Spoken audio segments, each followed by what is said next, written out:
దౌర్జన్యం, దురాగతం, ఇంకా ఏంటి అఘాయిత్యాలు. సో ఆయన వెళ్తుంటే కాలగైడ్లు ముఠా వెళ్తున్నట్టు వెనకాల 1500 మంది 2000 మందిని వాట్సాప్ మెసేజ్లు పెట్టి మరీ మీరు పిలిపించుకుంటున్నారట. అది ఆవిడ అభియోగం.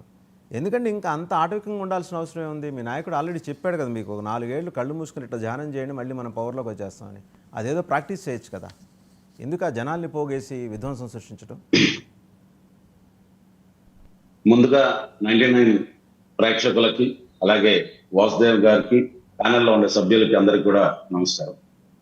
ఈరోజు హోమ్ మినిస్టర్ చెప్తున్నట్టు ఈ రాష్ట్రంలో పోలీస్ శాఖ వైఫల్యాన్ని కప్పిపుచ్చుకునేదానికి ఈరోజు హోమ్ మినిస్టర్ గారు కొత్త నాటకానికి తెరదీస్తున్నారు.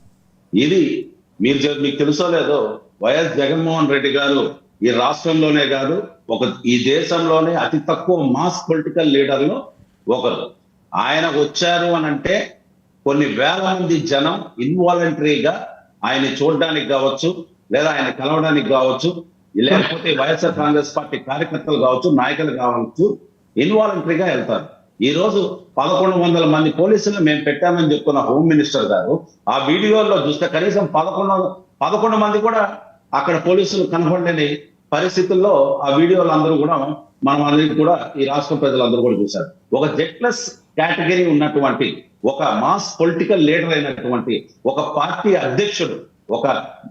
అధ్యక్షుడు మరియు మాజీ ముఖ్యమంత్రి, మరి ఆయన పర్యటనకి వస్తుంటే పోలీస్ శాఖ ఇంత పేలవంగా ప్రవర్తించడం చూస్తుంటే వైఎస్ఆర్ కాంగ్రెస్ పార్టీ నిజంగా దీన్ని తీవ్రంగా ఎక్కడ పేలవంగా ప్రవర్తించారండి? ఆయనకి కావాల్సిన సెక్యూరిటీ ఇచ్చామని హోమ్ మినిస్టర్ స్వయంగా చెప్పారు, ఇచ్చారు కూడా. మీరు వాస్తవాలు మాట్లాడండి, రాజకీయంగా ఉన్న ఆరోపణలు చేసుకోండి, బట్ ఫ్యాక్ట్స్ మాట్లాడండి. ఆయనకి బందోబస్తు కోసం 1100 మందిని ఇచ్చారు. బందోబస్తు 1100 మంది ఇస్తే మరి అక్కడ వచ్చిన జనాన్ని కంట్రోల్ చేయలేని మీరు వాట్సాప్ పిలిపించారు, వాళ్ళు రాలా. మీరు వాట్సాప్ మెసేజ్లు పెట్టి పిలిపించారు. మీరు మీ మోడస్ ఆపరండి సార్. వాసు యాదవ్ గారు ఒక్క నిమిషం మీరే మాట్లాడండి, ఒక్క నిమిషం వినండి. మీ మోడస్ ఆపరండి జనాలకు తెలిసిపోతుంది. జనం 1970s లేరు, 2025 ఇవాళ. సో ఒకటి చూస్తారు, రాజమండ్రి చూశారు, అంతకుముందు ఇంకో సంఘటన చూశారు. ఎక్కడైనా సరే ఇలా జనాల్ని పోగేసి ఏదో ఒక రకమైన అల్లరి సృష్టించే వ్యవస్థ కొంచెం ఫార్ములా మార్చండి. ఎందుకంటే జనాలకు తెలిసిపోతుంది, ఎంబడెంబడే తెలిసిపోతుంది, దొరికిపోతారు. 100% దీంతో మేము ఏకీభవించడం లేదు. ఎందుకనంటే ఆయన ఒక మాస్ పొలిటికల్ లీడర్. మా పార్టీ కార్యకర్తలు ఏమన్నా 5 మంది ఉన్నారా, 10 మంది ఉన్నారా? లేకపోతే వైఎస్ఆర్ కాంగ్రెస్ పార్టీ నాయకులు కావచ్చు, కార్యకర్తలు కావచ్చు, వైఎస్ జగన్మోహన్ రెడ్డి అభిమానులు కావచ్చు, లేదా వైఎస్ రాజశేఖర రెడ్డి అభిమానులు కావచ్చు, ఏ నియోజకవర్గానికి పోయినా, ఏ ఊరికి పోయినా కొన్ని వేల మంది ఆయన అభిమానులు ఉన్నారు. ఆయనకి ప్రాణాలు ఇచ్చే కార్యకర్తలు ఉన్నారు, వైఎస్ఆర్ కాంగ్రెస్ పార్టీ నాయకులు ఉన్నారు. మరి 1500 మందిని పిలిపించుకోవాల్సిన అంత అవసరం వైఎస్ఆర్ కాంగ్రెస్ పార్టీకి లేదు. ఈ రోజు ఈ రాష్ట్రంలో జగన్మోహన్ రెడ్డి గారు ఎక్కడ అడుగు పెట్టినా సరే కొన్ని వేల మంది ఆ ప్రోగ్రామ్ కి అటెండ్ అయ్యే పరిస్థితి ఉంది. అంతెందుకు, మొన్న తిరుపతికి వైకుంఠ ఏకాదశి రోజు తొక్కిసినట్లు భక్తులు చనిపోయడానికి తిరుపతికి వచ్చినప్పుడు కొన్ని వేల మంది ఆయన చూడడానికి వచ్చారు. మరి వాళ్ళందరినీ పిలిపించుకున్నట్ల, లేదా ఈ రోజు ఈ రాష్ట్రంలో జగన్మోహన్ రెడ్డి గారు ఏ నియోజకవర్గానికి పోయినా, ఏ జిల్లాకి పోయినా ఆయనకి జనం ఇన్వాలంటరీగా వస్తారు.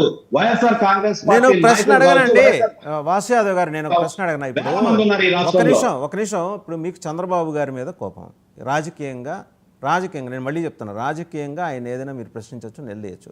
మధ్యలో పోలీసులు ఏం చేశారండి? వాళ్ళ బట్టలు కూడా తీసి మీరేం చేసుకుంటారే? మీకు బట్టలు లేవా వేసుకుంటానికి? వాళ్ళవి కూడా తీసి మీరు తీసుకెళ్ళి వేసుకుంటారా? ఎందుకంత వాచాలత్వం ఎందుకు? నిన్న జగన్మోహన్ రెడ్డి గారు చెప్పిన వ్యాఖ్యలు ఏంద్రా అంటే, ఎవరైతే పోలీస్ 3 సింహాలకి సెల్యూట్ చేయకుండా చంద్రబాబు నాయుడు గారికి వాచ్మెన్ పనిచేస్తున్నారో, ఎవరైతే చట్టాన్ని అతిక్రమించి ఎవరైతే పర్సనల్ గా తెలుగుదేశం పార్టీకి పనిచేస్తున్నారో, నిన్న మీరు చూసినట్లయితే నిన్న చనిపోయిన కుటుంబాన్ని పరామర్శించేదానికి వచ్చిన జగన్మోహన్ రెడ్డి గారు కావచ్చు, లేకపోతే ఇతర నాయకులు కావచ్చు, భద్రతా వైఫల్యం.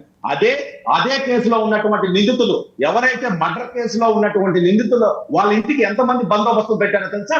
కొన్ని వందల మందిని అక్కడ తీసుకెళ్లి వాళ్ళ ఇంటికి బందోబస్తు పెట్టారు. అంటే ఆ నిందితులు ఎవరైతే ఉన్నారో, ఆ ముద్దాయిలు ఎవరైతే ఉన్నారో, ఎవరైతే హత్య చేశారో వాళ్ళు ఆ జిల్లాలో ఉన్నటువంటి పరిటాల సునీత గారి బంధువులు కాబట్టి, లేకపోతే వాళ్ళ అధికార పార్టీలో ఉన్నారు కాబట్టి, జరిగింది ఎంపీటీసీ ఎలక్షన్ లో జరిగిన గొడవల్లో వైఎస్ఆర్ కాంగ్రెస్ పార్టీ కార్యకర్త చనిపోయాడు కాబట్టి ఈరోజు తెలుగుదేశం పార్టీ నాయకులకి